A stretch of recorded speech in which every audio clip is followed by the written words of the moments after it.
on a cloudy start for G2 is they're able to take out a lot of picks. They take Elks Azrael off the board by drafting it themselves. Knight, two of his best kind of team fighting champions in the Aurora, and the Annie removed. Obviously still has a lot in his pocket that he can bring to bear. Things like the Talia, Yone, even if that's something that they want to go for. But G2 at the very least have taken some good champions off the board in the Fearless draft. For now, though, as we head into game 2, G2 on blue side, already the Jace, and interestingly, the Maokai banned away. They saw the games yesterday. When G2 got pushed back in the first game, they kept it simple. Varus, Maokai, plain and simple, straightforward, honest League of Legends. Yeah, good, honest Maokai gameplay. And honestly, that is kind of where my suggestion was going to go. So, yeah, it's a very good ban there. BLG also liked your suggestion and hence have banned. Yeah, I mean, yeah, kind of like you're saying, they saw yesterday, this split, it was up there tied with Scumon's most played. So nobody is surprised, but they're really attacking the jungle position here, following it up with the Wukong. And of course, the Poppy is a very big ban against BLG for both base one and on. And it opens up some more of these Dash champion possibilities that definitely they would like to snag. So let's see how whittled down this jungle pool actually gets. Vi is still available.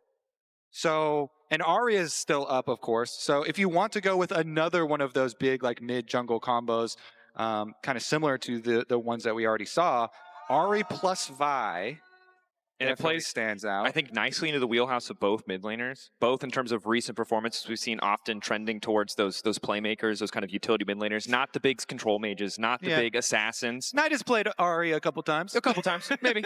Some would say he's pretty good at it. Yeah. You know? But just pretty good. So Gwen taken away. Don't want to deal with that pick.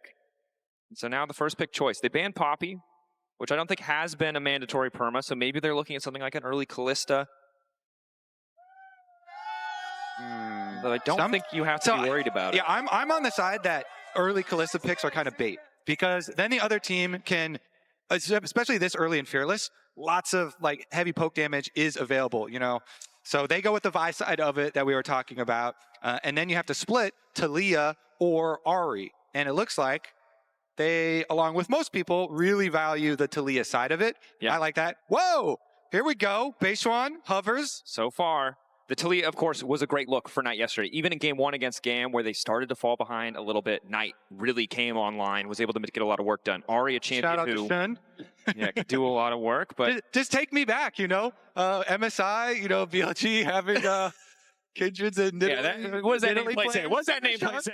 Beishuan knows his job. Wait, he's here for the team, Kobe. I love that, though. You know, BLG with Shun at MSI, bring back some good memories. Making it all the way to second place twice. You can't be talking about the X when the new jungler's on stage, bro. It's loving. You're doing Beishuan dirt. Okay. So, yeah, but as you say, they get him on much more of a champion that we have seen from Beishuan. The Skarner here, really, really good front line for them. And then, no surprise, it is the Ahri lock-in to complement the Vi. A bit of a surprise is the Jax. They're essentially saying, lock in your top lane option now, or we'll ban it away, a counter pick. Is Ben willing to just grab something like the Silent? Because Broken Blade on the Jax hasn't looked phenomenal. Domestically, for a while, he was a powerhouse on it, but obviously it's unfair to call back only to yesterday, but need to see if he can really... But you kind of have to, because yesterday was yesterday. It's kind of recent in my mind. Yeah, it feels pretty relevant right now. So, Ben taking a more conservative matchup, but what I'll say is we have a nice front line here. We have good setup on BLG. We need a bit more damage. I would call that a giga front line. A giga front line. A mega front line. Yeah. That is a fat front line, in fact. Portly. Mega health stacking. Size front line. It is worth... Yo, shout out. Nice. It is worth saying Jax did get those attack speed buffs on this match. So, as we said, yesterday was also with those buffs, though. So it didn't work. It was true. And I think the good news is for Skewmon, right? Vi already brings a lot of her own setup to the table, but you do have pretty solid CC in both of the lanes they've selected so far. My concern is I think BLG have an excellent angle here to go something front to back. Vi is good at killing a lot of champions, but we've seen historically when she's really good, oftentimes things like the Zeri that can get away from her easy. There's certain picks that you can bring out that Xayah also something that I think G2 probably need to consider banning. And I will say this is a trap that some people fall into with Vi a lot, is always tunneling so hard on I have to assassinate somebody. You know, I have to ult somebody. I've got an Ahri on my team, so we have to go kill backline. But Vi does shred frontline pretty effectively too. So very often, like, you can kind of, you know, queue into the front line, you know, pop denting blows, try and help your team that way, and save for really perfect timing on your ultimate.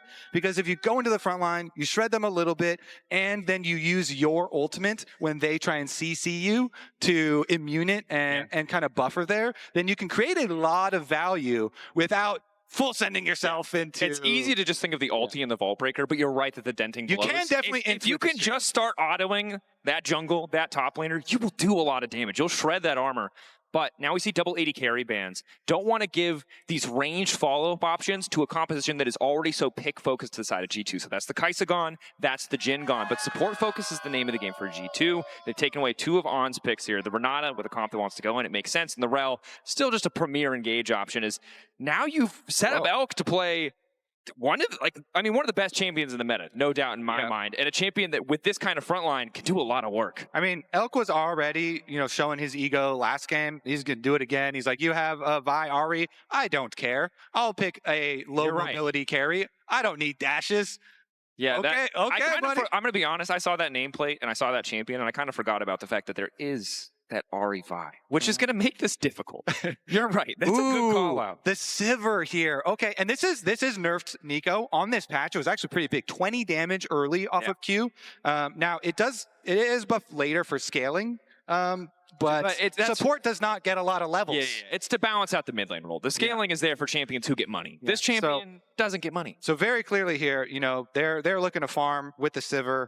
And play for that big farm condition. Double poke gets locked in alongside the Varus, though, so they are going to have strong laning from BLG. And we did see already from this squad, you know, with Beishuan going for bottom side tower dives.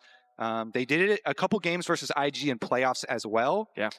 So definitely a possibility here. I mean, They're Elkanon definitely can get a lot of chunk damage down. We'll see about this though, because I haven't seen a lot of you know, footage on Nico with the 20 damage nerf on the Q. Yeah. So we'll see how potent it still is. I mean, against Karma level 1, it's always going to be tough. But you're right, in those first few levels, maybe it's something that G2 can navigate. Expect them to be on the back foot early on, of course.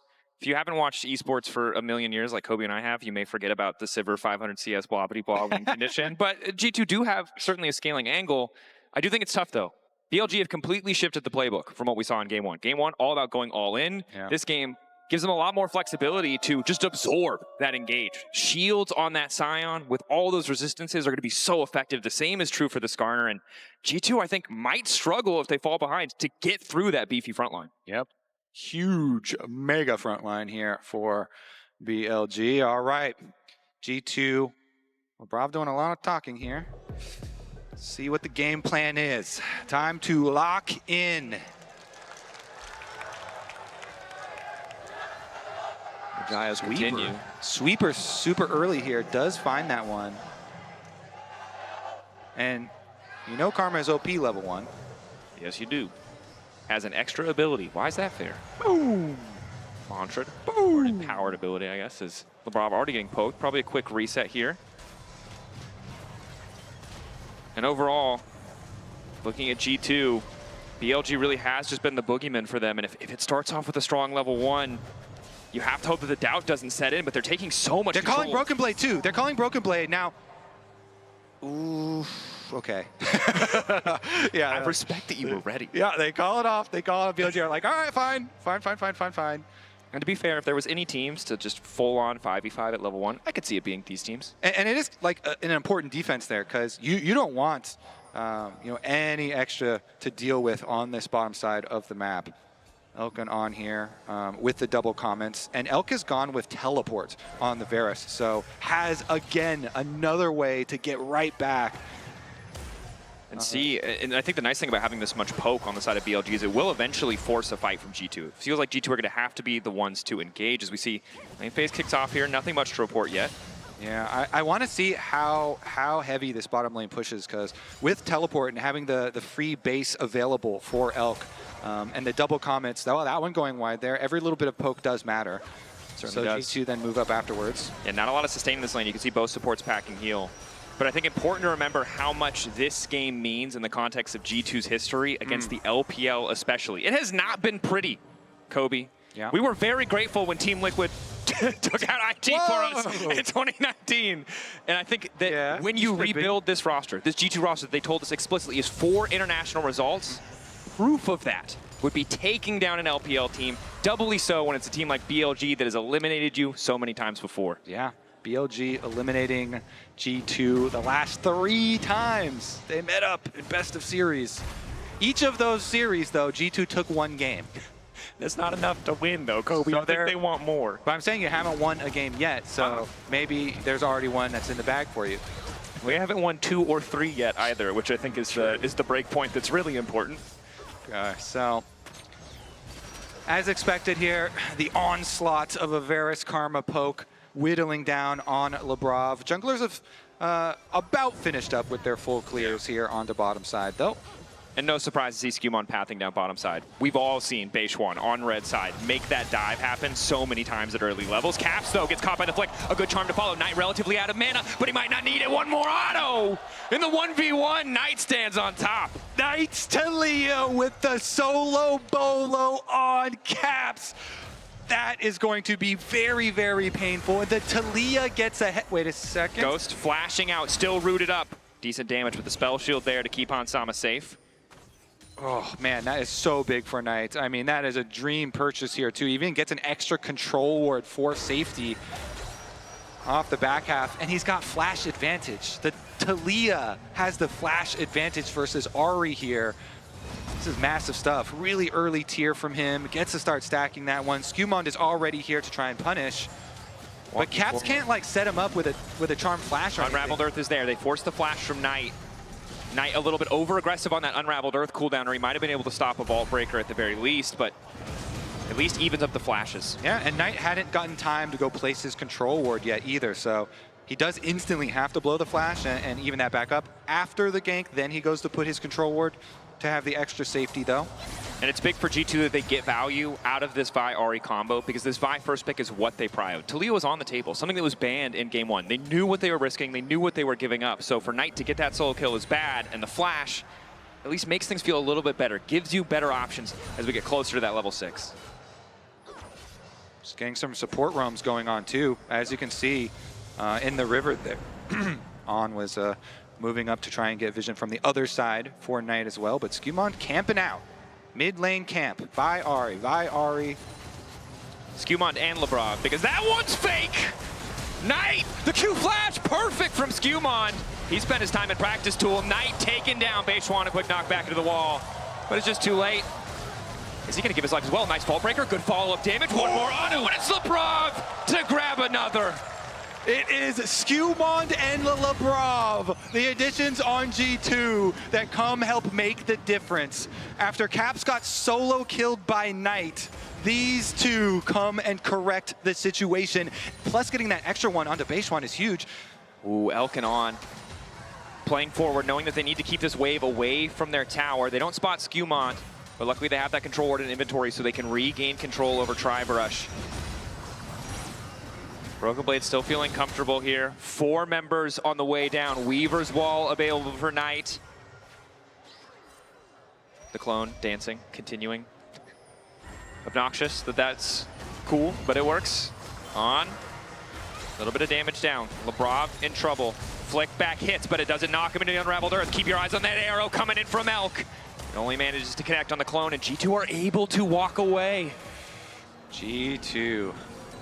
Support jungle doing some work this game. Let's see, that allows the push on mid too. I mean, look at Caps. He's already another wave right up at turret. Knight gonna have to get back pretty quickly here. Skewmon comes over to contest though. Smite from Beishwan secures it, but Knight has to spend a little bit more time supporting with a threaded volley, threatening a little bit more as Elk will TP to move back down to the bottom side. Will mean that they have more pressure in bot lane, likely to be first to start the objective as Broken Blade is just going to be forced to catch that wave and does not have a TP of his own. Yeah, working in on it here. His tier picked up as well for Elk, so the onslaught of poke continues. G2's decision to split up these lanes. Just give Hansama an easier time against the Scion, but the struggle early is that Bin, there's no CC on the Sivir. You can't just stop him from forcing those waves in. The TP as well from the Varus means that G2 are just incredibly far behind on tempo. Yeah, and it's just painful for both side lanes in CS. Broken Blade down, Hansama also down, struggling in it. And on these rotations, you see minion waves dying to towers on the side lanes. This very powerful combo from BLG working wonders here. So gold advantages for both him, Elk there, as well as Bin. And while G2 have gotten some advantage out of having that Nico, the plays in mid lane, we need to see what it looks like as we get closer to level 6, where you can really start to outvalue that Karma. Beishwan hovering mid, but this is the struggle of a pick like this, Garner. It is comfort for Beishwan, but it doesn't have that same point-and-click reliability against a champion like Ahri. You really need Knight to be there as well as the flash comes in from Bin. Instant ulti, wall laid down too. Flip back to the other side of the wall as he takes it down and knocks Skewmond out. I like that. Bin making the Scion look like an assassin here. Flashes in, gets it, they pick it up. Knight grabbing the kill. Caps comes over to mess with the grubs. Play bottom lane. Hansama ulting. Lebrov likely to fall. Kill finish. Feet of Warfare as Elk grabs that one. That lethality Varus really starting to hurt. Meanwhile, on the top side of the map, you saw Beishwan, I think, over-eager starting the grubs after that play had already gone in their favor. Knight and Bin really couldn't support. So G2 will at least get these two back, even without a jungler in the area, as Beishwan's just a bit over-eager. Yep, they bring two back for themselves. Fortunately for G2, the bottom lane, more and more of the poke does hit, and Elk, he flashes in. Nice even though he does, step. yeah, even though the ult gets juked, it doesn't matter because the damage they have there, as On also flashing, fully committing to these plays. And it looked to me like the mantra Q really is the difference there, as it manages to connect despite the spell shield from Hansama. He's only able to protect himself. Yeah, that is all the summoner spells used though. They both flashed and they healed for that, so full commitment to be able to get that kill onto the nerf to Nico. See if they can continue to press this advantage. As you highlighted, down sums does mean some of this objective contests might be a bit harder. We're still quite far away from the Drake, and Broken Blade with that time he spent on the bottom side of the map at least has a Phage under his belt, which may make this lane a little bit easier. Yeah, in G2 right now, when you've got Vi ultimate and there's no sums for BLG bottom lane, like this Varus should be a target. Varus and Karma down here, though, have done such a good job constantly hitting their poke, constantly having that pressure. So let's see where this Vi Ahri does go, because both ultimates being available, going to be looking for that proactive play. Looks like Skewmond at the moment just farming, though. And as we have a break, I think it's important to highlight how effective and annoying Bin has been already in this series. This is a guy who's come under a lot of criticism, BLG as a team as a whole. Beginning of the year, yeah. But Bin, I think, has been a stellar performer. We saw it yesterday. We saw it in game 1, just outputting insane damage, consistently a threat to deal with. And even in this game, even on Scion, who, yes, can be strong early, but isn't someone that you necessarily expect this level of dominance from, is already doing so much work. He's such an annoyance for G2. And you said it yourself, he's playing it like an assassin. He's going over the wall. He's ready to go. He is. He definitely is. Successful this game. Okay, Skewmond with a little takeaway here. And he's got his little experience lead at the moment over Beishwan.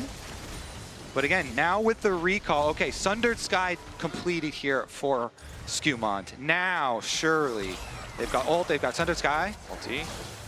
Melk hits the real Lebrov. Lebrov zooming, running.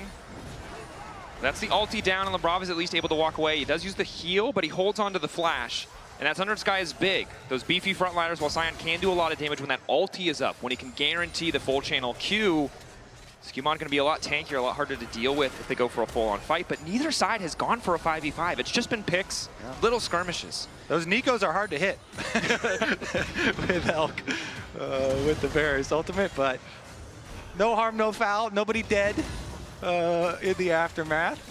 So once again, jungle support moving up to try and get that mid lane vision. Ulti there, lockdown onto Elk, and this is the problem with the Varus. As good as he looked for the game up until now, he can't get away. There you go, Dracos. That's the play we're looking for. The Vi ultimate should mean a dead Varus. They get Elk. He completed his Thunder Sky. He went for the play on the bottom side. Nicely done from G2. Still is a long way ahead of the Dragon, so it's just that gold right now. Yeah. But we'll see what happens now with the Dragon spawning, because those cooldowns are going to be quite meaningful. Yeah. Yeah. And Caps doesn't have Malignance completed, as we see the lockup is there. Looks like easy pickings onto Skumond. On in position, a lot of healing though, and Skumond's able to make it away. Thunder Sky is the difference as the charm connects, and Lebrov is ready! A three-man. Hansama is here. It's only one item on the Sivir, but he might have enough to get it done. Fortunately, he doesn't. It's G2 over eager. Lebrov has to try and sidestep, but Bejuan's just ready to throw a rock on his head. And in the meantime, it's been breaking towers. And look, yeah, he got him. Okay, so they did in the end chase down Lebrov as we cut away, looking at the other side. Teleport goes back out on top side too, for him to push right back out, but you know, BLG with the lead, and the Dragon finally does come up. They should be able to secure this one to continue stacking.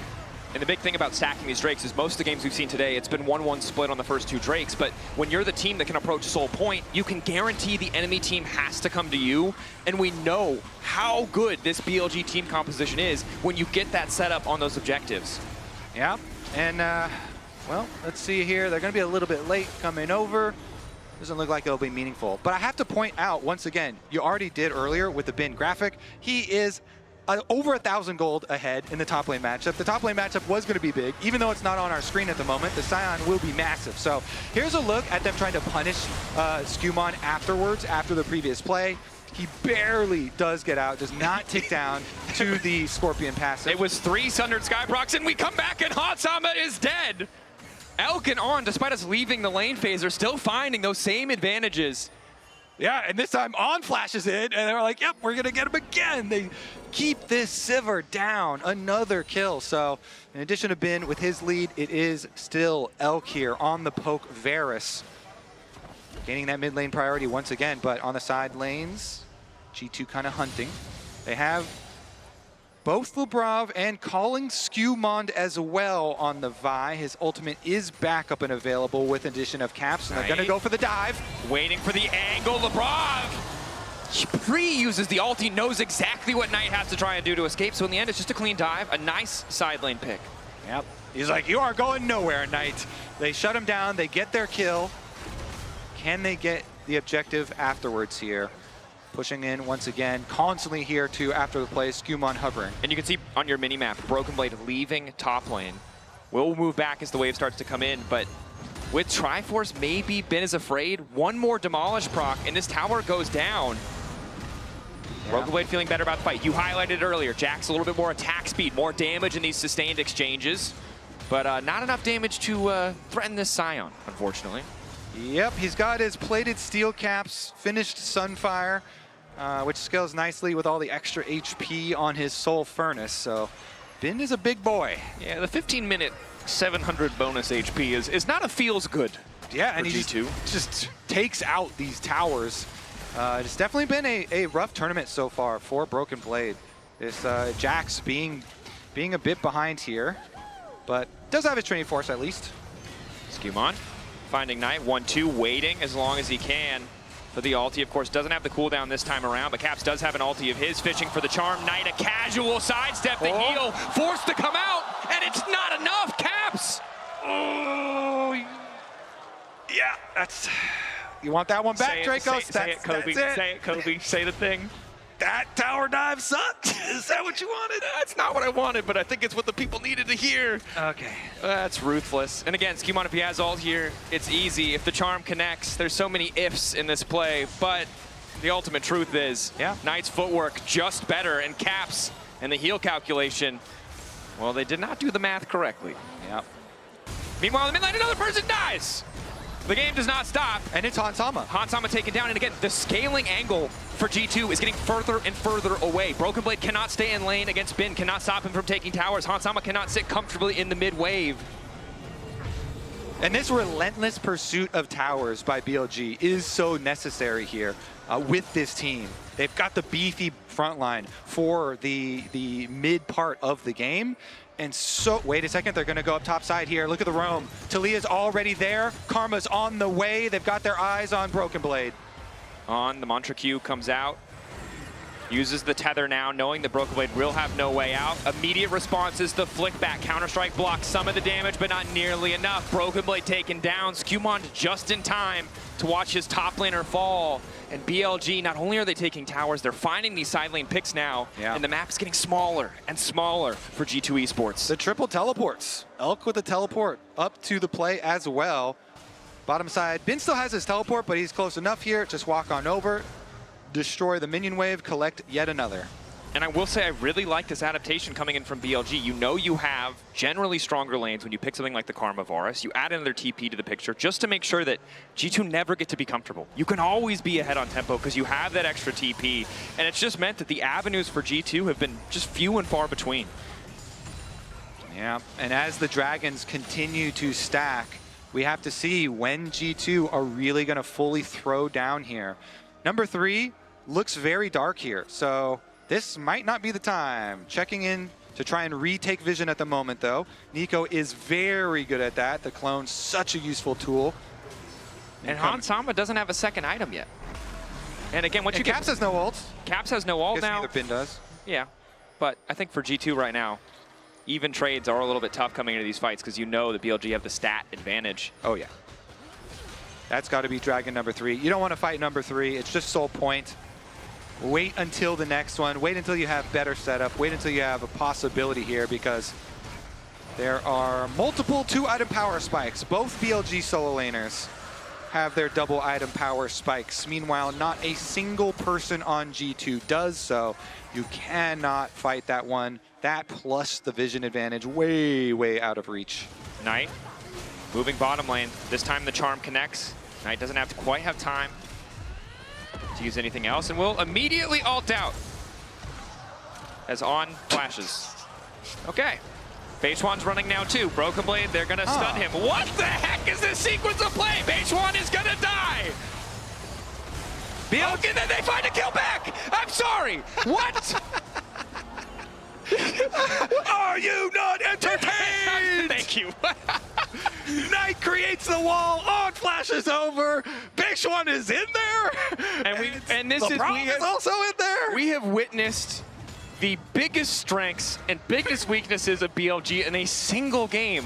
When they are on the same page, they are unstoppable. Right now, they seem to be on the same page. Broken Blade, unhappy about this sequence as the slow is there, as is the decimating smash. So in the end, if we take all that play together, it's a 2-for-1. Yeah. Plus a tower on the top side. Okay, a little bit something back. This one, of course, a secondary tower worth so much more than the first one. So BLG will get the better of it. And you can see that Hansama just doesn't, again, needs to finish the Navori Flicker Blades because he wants that auto wave clear. Even then, though, a third item probably necessary before he can do much to this front line. Yeah. Sivir so far behind here. And Dragon stacking plan for BLG is going to be it. So they will continue on that. It's pretty far out in the future, so we'll take Otacon first. Skewmon on the way in.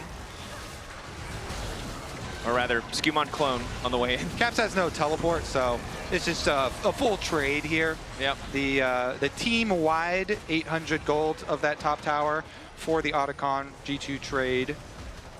If Lebrov could stop disguising himself as the jungler and sending the clone towards objectives, it would make my job. All right, that one looked really funny, though. That was a funny Skewmon. I was like, he's going for these top side.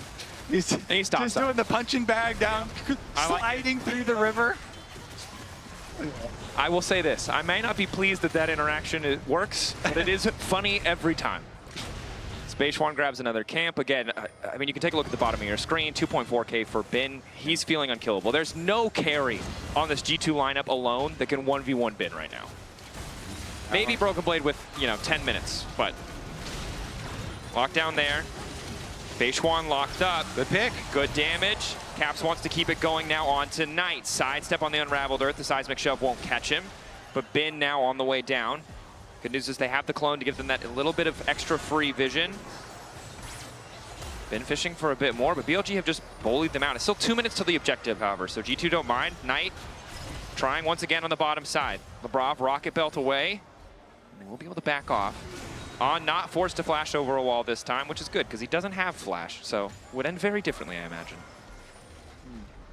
Okay, I guess it just ends at that single kill, and since we're still a minute and a half away from the Dragon, not going to have too big of a lasting effect. I mean, nobody used their flashes. That's the critical thing. Yeah. When teams are fishing for a lot of these plays, usually a minute, 2 minute out, as we get the punching bag in, it's definitely critical not to blow your summoner spells. So just die if you're going to die. Give over the little bit of gold in favor of the bigger possible reward when that Dragon fight does come. And I think right now for G2, while the gold is stacked against them, if they can get decent vision, it's a pretty solid opportunity to fight, because there's not a third completed item on the side of BLG. I don't think you're going to get a better timing than that unless BLG fumble and give more space for G2 to come back in this game. Hans has opted for the IE, wants more immediate upfront damage, not as worried about that infinite wave clear cooldown reduction. So maybe G2 try and go for this. I think conceding Soul really would start to make this game feel impossible. Definitely is going to be painful because the sustain wave. Secret Lebrov, flashback from Elk. The ulti does connect on him in the meantime. Bin now ready to follow. Decimating smash a little bit out of range, but the seismic shove makes everything okay. BLG, Beishwan now here. Knight continuing to chase. The follow-up damage as the arrows find their target. G2 once again forced back. 17 seconds till the Soul, and they've already lost their support in jungle. Great counter from BLG. Elk says, "You're not going to catch me sleeping." Flashes away, and BLG will take that as the key to the base of G2. They open up the front door, but now they turn back around for the Dragon Soul. Still 20 seconds left on Skewmon, so they should be able to go pick that one without a contest. A tier 3-2, a tower, and the Soul is more than you could have hoped for the side of BLG. The Soul alone would have been plenty, and the gold lead only continues to grow in their favor. Now the value of that Soul with so many poke champions, with so many beefy frontliners. It's looking hard at this point for G2. It certainly is. The extra sustain here when you have such a strong front line and the pokes coming through. Let's take a look at that in our priceless moments. Elk, he flashed away and he hit his ulti. Beautiful stuff. Beautiful stuff from Elk there. Evading plus hitting his own ult, set up the seismic shove, set up these counter kills for BLG. Really overall, just confidence to re-engage there, not caught off guard.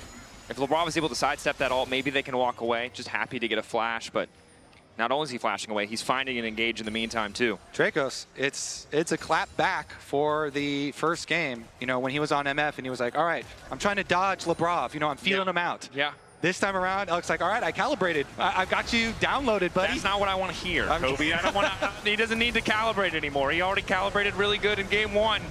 Space one. Open to find caps here. BLG overall much, much stronger. It's getting harder and harder for G2 to find an optimal fight and to find the time for their carries to farm up. Rocket Belt available for Lebrov, but no flash. As Skewmon waits on the flank. Vision from Nico, such a boom. That is quite a flank, by the way. Yeah. BLG backing off. Want to wait for mid-prime. Slow pan. And as you'll see, up into the top right corner here. That is a Vi. He does have a control. That is also a Vi. There's also a Vi top side. There are many Vi's. Which of them are real? You're a liar. You're a liar. That's the level of deception G2 need to bring to bear if they want to find that engage. Sure. Unfortunately, aren't we all Vi, you know, if you really think about it? I don't know what to reference in our game. I don't know. I don't know where to go with that, Kobe. But well, maybe you go for the flank. I see some of the pings going down now, but now he's going to go over the control ward. He didn't know there's a control ward by Raptor Pit. He's been seen. BLG. The game is spotted him. The game is up. Oh, he's been detected.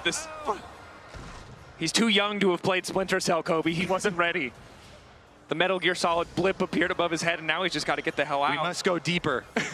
In order to escape, we must go deeper. The only way out is through, Kobe. Yeah. Another TP used. Skewmon running, tries to sidestep, knocked back into the wall. The rest of G2 posturing around Baron. He lives a little bit longer. Decent damage onto Knight, but not enough to make the difference. Knight now on a rampage. The long flank denied. What do we call that play? Committed. I call it as a committed play is what I would call that. That is the flank from the moon, but they do pick him off. And that's going to be BLG Baron. No enemy smite to think about. No. I mean, honestly, though, when you are in the position like that, you're like, your risk tolerance goes way up. Well, and the important thing to note is we got to make something. G2 do have a scaling angle. They just don't have the time to do it. So that's why you see the flank. Maybe it's for a Baron steal. Maybe it's for the hope of a team fight. But after the early game went the way it did, with G2 solo lanes unable to find farm, Hansam only now getting a half an item completed despite how much time they've spent on the map, you can tell why they would feel pressured to make a play like that, to leverage the most of a little angle that they have in the enemy jungle. Yeah, and I don't think Ben is ever dying. This guy is so freaking monstrous in this game. Insane Scion right now. And for G2, right, it's not a best of 3. It's not like last year, you're not done here. You have more time to rally.